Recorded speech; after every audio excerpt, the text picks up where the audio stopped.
Aujourd'hui, qui trouve les dirigeants de bonne que le pays se redresse, s'améliore. Ce n'est plus l'Algérie, la nouvelle Algérie, n'est plus l'Algérie de Bouteflika. L'Algérie redémarre, se relance et l'Algérie va devenir une puissance régionale. Si on applique maintenant l'indicateur de l'investissement étranger, quand un pays est dynamique, il attire les investisseurs étrangers. Les IDE, les investissements directs étrangers en Algérie, sont en chute libre. Et les investissements directs étrangers ont chuté en Algérie de 90%. Cash. À cause du régime Tebboune, les investisseurs étrangers ne viennent plus. Ils ne viennent plus en Algérie. Alors que dans les autres pays de la région, les IDE sont en train d'augmenter. Les investissements directs étrangers, toute l'Afrique du Nord, mais l'Égypte jusqu'au Maroc, ont augmenté de 58%. L'Égypte, c'est une dictature. C'est un régime totalitaire. Mais il a attiré une augmentation de 123% au niveau de ses investissements étrangers. Je ne compare pas avec le Maroc, je compare avec l'Égypte. Les Marocains, c'est des pro-israéliens, ou les Égyptiens, c'est une dictature comme nous. Les Chinois vont investir. Il n'y a aucun investissement chinois. Attends, les investissements chinois. Regardez au Maroc et en Égypte ce que les Chinois sont en train de faire. Des grands projets. Aujourd'hui, qui trouve les dirigeants de bonne que le pays se redresse, s'améliore. Ce n'est plus l'Algérie, la nouvelle Algérie, n'est plus l'Algérie de Bouteflika. L'Algérie redémarre, se relance et l'Algérie va devenir une puissance régionale, je sais pas quoi. Qui n'a pas un rapport international. Avant de parler des rapports internationaux, je vous ai parlé dans la première émission des indicateurs. Quels sont les indicateurs du développement économique d'un pays? Son PIB, ses investissements, le niveau de vie de sa population, sa croissance économique, ses exportations et l'image, la confiance qu'il dégage auprès des investisseurs internationaux et l'image qu'il dégage sur la scène internationale. Si on appelait tous ces critères, Bledna est dans une situation économique désastreuse. Les Algériens passent leur temps à parler de pénurie. Si ce n'est la pénurie des légumes secs, la pénurie des viandes. On ne sait pas la pénurie des viandes, de certains légumes, de certains fruits, de certaines huiles alimentaires, de certains médicaments. Quand on ne parle pas de pénurie, on parle de hausse des prix, d'inflation, de pouvoir d'achat inexistant, de misère sociale. Les gens se plaignent, n'arrivent pas à boucler leur fin du mois. Les investissements, l'Algérie n'a inauguré aucun grand projet. Rel Jbilet, Hadro Alih depuis 2021, Makenwelo Djabouchoua Baroueta, un ou deux camions. Le projet n'avance pas, mis à part une exposition médiatique là et là, mais il n'y a aucune activité industrielle réelle ne s'est développée là-bas. Le projet Al-Phosphate Bessin n'a jamais encore vu le jour, mais à part quelques contrats renouvelés par Sonatrach avec quelques groupes chinois et italiens, rien n'est fait dans le secteur des hydrocarbures. Bledra est habsa. Ni des nouvelles routes ont été inaugurées, ni des nouvelles autoroutes, ni des nouvelles villes, ni des nouveaux métros, ni des nouveaux tramways, mais depuis 2020 jusqu'à aujourd'hui, l'Algérie est complètement paralysée. Si on applique maintenant l'indicateur de l'investissement étranger, quand un pays est dynamique, il attire les investisseurs étrangers. Quand un pays est prometteur et intéressant, il est sur la voie du développement, il attire les investisseurs directs étrangers. L'Éthiopie, les pays des BRICS l'ont prise avec eux parce qu'ils veulent investir dans l'Éthiopie. C'est un pays qui est dynamique, malgré les problèmes sécuritaires, malgré une guerre qui a eu lieu en 2020-2022 là-bas. Mais l'Éthiopie attire, intéresse et beaucoup de gens veulent mettre leur argent dans ce pays où la croissance économique a atteint jusqu'à 10%. Que je vous les investissements directs étrangers en Algérie, les IDE, les investissements directs étrangers en Algérie sont en chute libre. Le rapport mondial le plus crédible, la seule référence mondiale sur l'actualité et l'avenir des IDE, des investissements directs étrangers dans le monde, c'est un rapport de la conférence des Nations Unies sur le commerce et le développement, la fameuse CNUSED. La conférence des Nations Unies sur le commerce et le développement, c'est un organisme de l'ONU qui est basé à Genève et qui est spécialisé dans les études, dans les politiques de soutien aux pays pauvres ou là aux pays en voie de développement pour qu'ils rattrapent leur retard de développement et comment créer des richesses et comment intégrer les pays les plus pauvres et les pays les moins développés au système économique mondial. Et chaque année, la CNUSED fait un rapport sur les investissements directs étrangers.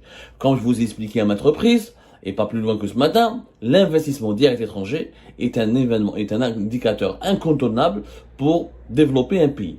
Tous les pays pauvres, les pays émergents, sont devenus des pays émergents, ou là des pays, les tigres économiques, ou là les pays qui sont les plus prometteurs, comme la Turquie, comme le Brésil, comme la Corée du Sud, comme la Thaïlande, comme la Malaisie. Ces pays-là sont devenus prometteurs et intéressants et émergents grâce aux investissements directs étrangers. Aucun pays au monde ne s'est développé tout seul. Ça n'existe pas. Ça n'existe qu'il y a des cas hilarants, des cas très isolés encore. Il y a toujours une aide étrangère ou là un investissement direct étranger. Pourquoi? Parce que l'investisseur étranger ramène de l'argent, il faut des capitaux importants pour développer une économie, pour développer une industrie, pour développer une production nationale de qualité. Et aussi, il faut un transfert de technologie, un transfert de savoir. Il faut former la main-d'œuvre locale, il faut transférer certaines technologies pour permettre à ce pays qui est sous-développé de rattraper son retard de développement. Les IDE en Algérie sont en chute libre de façon catastrophique. Alors que dans le monde entier, les IDE sont en train, notamment en 2022, se sont beaucoup développés.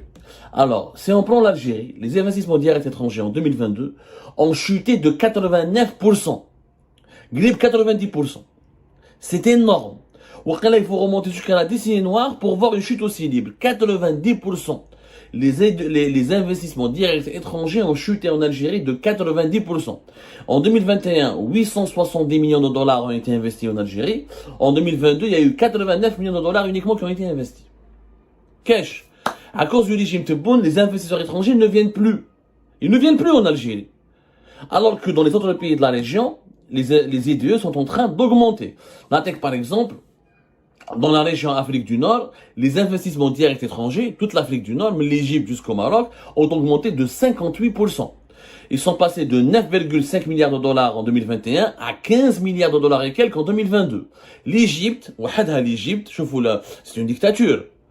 C'est un régime totalitaire. Mais il a attiré une augmentation de 123% au niveau de ses investissements étrangers. 123%. Alors que malheureusement, l'Algérie, une chute de 90%. Là, il faudra peut-être, bien sûr, réfléchir. Il y a que l'Égypte est une dictature. L'investisseur étranger ne vient pas pour la démocratie. Il s'en fout de la démocratie, des droits de l'homme. Il veut juste il s'intéresse à un marché. Est-ce qu'il y a de l'argent à se faire? Est-ce qu'on peut faire du profit? Est-ce qu'on peut faire du bénéfice? Est-ce que je peux développer une activité innovatrice? Est-ce que je peux innover? Est-ce que je peux faire du business et ça peut me rapporter? C'est ça ce à quoi pense l'investisseur direct étranger, l'investisseur étranger. L'Algérie, la politique de Tebboune, elle a fait fuir tout le monde. Tu peux pas importer, tu peux pas transférer ton argent, tu peux pas ouvrir un compte bancaire comme tu veux, tu peux pas avoir un crédit, parce que en Égypte, il y a une dictature, il y a des détenus politiques, il y a des détenus d'opinion. Mais l'Égypte n'a pas jeté ses hommes d'affaires en prison. Le régime égyptien, il a préservé les groupes économiques. Alors, je vois le groupe Orascom, ils sont protégés par le régime égyptien. Et les frères Sawaris ont été aidés, accompagnés, soutenus. Alors, je vois les hommes d'affaires égyptiens en Égypte. Ils sont soutenus, ils sont encadrés. Quand quelqu'un dérape là, il le rappelle à l'ordre, il se goûte, il lui crie dessus, il le menace. Mais en Algérie, nous avons fait entrer en prison tous nos patrons, tous les chefs d'entreprise, les groupes privés les plus importants de l'Habs. Et jusqu'à aujourd'hui encore, avec cette fameuse politique de la commission de contrôle, le comité interministériel de redressement fiscal, la commission de contrôle des opérations d'importation, et les opérations de douanières et de commerce international, plus de 1200 entreprises, des plus importantes entreprises privées, sont interdites de quitter le territoire national, menacées de poursuites judiciaires, menacées de prison, intimidées, harcelées, et on leur a infligé des amendes financières qui vont totalement perturber le fonctionnement de leur entreprise, pour ne pas dire pousser leur entreprise à déclarer faillite. L'Algérie, c'est le seul pays peut-être au monde en ce moment qui casse ses entreprises, qui s'attaque à ces entrepreneurs privés, qui veut les mettre en prison, qui veut les empêcher de travailler, qui veut les empêcher d'accéder au commerce international, au marché mondial, qui ne leur en donne pas des financements et qui leur complique, qui leur pourrit l'existence au point où il veut détruire tout le secteur privé. C'est le seul pays au monde, ma cache. Puis Cuba, pays socialiste et communiste, ils sont en train d'ouvrir et d'encourager l'investissement privé, d'attirer les investissements directs étrangers, notamment dans le domaine du tourisme. Ni tu importes, ni tu peux quitter le pays, tu es sous STN, si tu demandes un crédit sous enquête, si tu as un peu d'argent, si tu as fait de l'importation, tu es sous enquête depuis 2009, et tu dois payer des amendes, si tu payes pas les amendes, tu rentres en prison, tu es harcelé, convoqué, les services de sécurité du Lidar, si tu caches, si tu as des chambres forward, tu fais un peu de stockage de certains produits, les gendarmes te surveillent, enquêtent sur toi, mais cash, comment voulez-vous qu'un investisseur étranger vienne en Algérie dans ces conditions? Qu'est-ce que j'ai? Alors, la première fortune du pays, il est sous enquête judiciaire. Alors, le premier groupe privé. Alors, Hassan, qu'est-ce que c'est? Les condors, ما تهدرش عليهم دوك les grands groupes privés تاعك ils ont disparu كاع. Frère Kamel Moula. Frère les parfums. جماعة Vénus ou quelques صحاب Kamel Moula. Le secteur privé n'existe plus.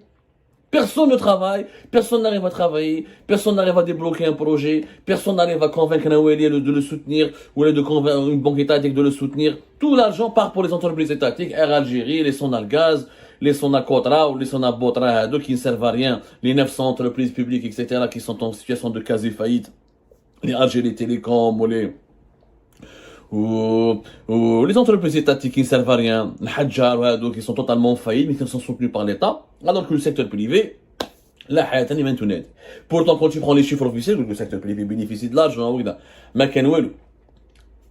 c'est des annonces théoriques. Si un secteur privé était dynamique en Algérie, les investissements directs étrangers n'auraient pas chuté. Quand un investisseur vient dans un pays, il s'intéresse aux businessmen ou aux entrepreneurs qui sont dans ce pays-là. Il cherche à faire des partenariats, à se nourrir de leur expérience, à prendre le terrain avec eux. Mais pourquoi en 2022, les investissements étrangers ont chuté de 90%? Parce que quand un investisseur, il a peur de venir en Algérie. Il dit, comment respecter ou investir dans un pays qui harcèle, qui persécute, réprime ses propres patrons, ses propres investisseurs locaux? Mais jouch, mais qu'est-ce que je dis? 90% de chute en Algérie, une augmentation des investissements étrangers en Égypte de 123. Je compare pas avec le Maroc, je compare avec l'Égypte. Les Marocains, c'est des pro-israéliens, ou les Égyptiens, c'est une dictature comme nous. Il n'y a pas de presse libre en Égypte. Il y a 60 000 détenus politiques, mais l'économie chez eux, ça marche. Le régime ni il n'a garanti les libertés publiques et individuelles, ni il garantit la croissance économique, ni il permet au pays de se développer. Où les investisseurs étrangers sont en train de boycotter l'Algérie. La quête, les Chinois vont investir. Il n'y a aucun investissement chinois. Ça a chuté. Où les investissements chinois? ورا الفوسفات تاع تيباز تاع تبسه وراهم لي انفستيسور شينوا في غير جبيلات ما كاينش لي شينوا كاين غير لي زالجيريان زوج برويطات و دو كاميون عطونا وراهم لي انفستيسمون شينوا regardez au Maroc et en Égypte ce que les Chinois sont en train de faire des grands projets عطونا قال لك les Chinois vont investir dans le train وين راهم les annonces concrètes عطوني un document officiel annoncé par une grande entreprise chinoise qui veut investir en Algérie. Tebboune qui voulait, soi-disant, il a annoncé une trentaine de milliards de dollars d'investissements chinois. C'est faux. On a déjà fait une émission là-dessus. Ce ne seront pas des investissements chinois, ce seront des marchés publics algériens qui ont été promis aux Chinois. Juste pour intégrer les BRICS. Même les Chinois n'ont pas misé sur le régime Tebboune. Personne. Je dis bien, personne n'a misé sur le régime Tebboune. Et personne ne veut lui faire confiance. Et personne ne veut investir en Algérie. ما كاين ني 3 ني 2 مليار ني 33 مليار لي رابور سون توس هايليك درناها هايليك تاع ليميسيون هذيك هايليك ليميسيون اللي درناها تاع لي 36 مليار لا فيري سيتي لو 10 août 2023 la scandaleuse vérité sur les 36 milliards de dollars de business de Tebboune avec les Chinois.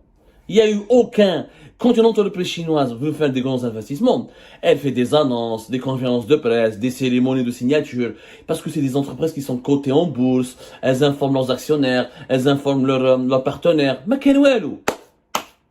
kayen welou.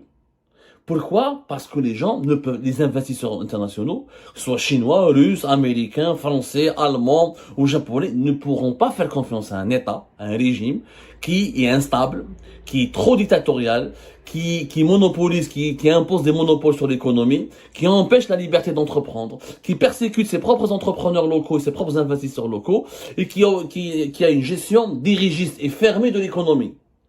Un pays où tu peux pas récupérer ton argent quand tu veux, où tu peux subir un redressement fiscal sans aucune base légale. Du jour au lendemain, la police te convoque juste dans un ministère des Finances devant une commission en présence du ministre de la Justice, du ministre des Finances, du coup, tu dois payer des amendes ou être le habs. Quel pays, quel investisseur étranger peut venir dans ce pays? Où il y a des pénuries, où tu peux pas importer, tu peux difficilement exporter, la monnaie elle est instable, elle est non convertible.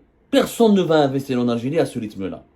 À l'époque de Bouteflika, il y avait des problèmes. Il y avait des investissements étrangers chouïa. Quand nous trouvons les là, il y avait chouïa les Émiratis, chouïa les Saoudiens, un peu d'Égyptiens, un peu de Français, un peu de Turcs. Donc, même les Turcs, ils prennent des projets. Mais ils n'investissent pas. Ils donnent des projets pour le BTP. Mais les investissements turcs, ils exportent vers l'Algérie. Mais on voit les projets textiles. Ils ont signé par 2022, plusieurs marques de textiles internationales. On a les projets dans l'agriculture avec les Américains. Mais que tout est bloqué parce que l'économie est paralysée. Le ministre n'a pas de marge de manœuvre, le Ouali n'a pas de marge de manœuvre, et la présidence, elle est dirigée par des conseillers dans l'ombre, des hommes d'affaires, des oligarques dans l'ombre qui défendent que leurs intérêts. Il n'y a pas de politique de redressement du pays, ni une politique de développement du pays. Pour qu'il y ait une croissance, il faut qu'il y ait une stratégie avec des institutions indépendantes, avec des agences qui encouragent l'investissement, avec un accès au marché financier, avec une bourse locale, avec la possibilité de transférer de l'argent quand on veut, de récupérer son argent, d'exporter et d'introduire des capitaux étrangers en toute sécurité. Quel pays, comment on va venir dans un pays où les propres entrepreneurs et investisseurs de ce pays sont tous en prison?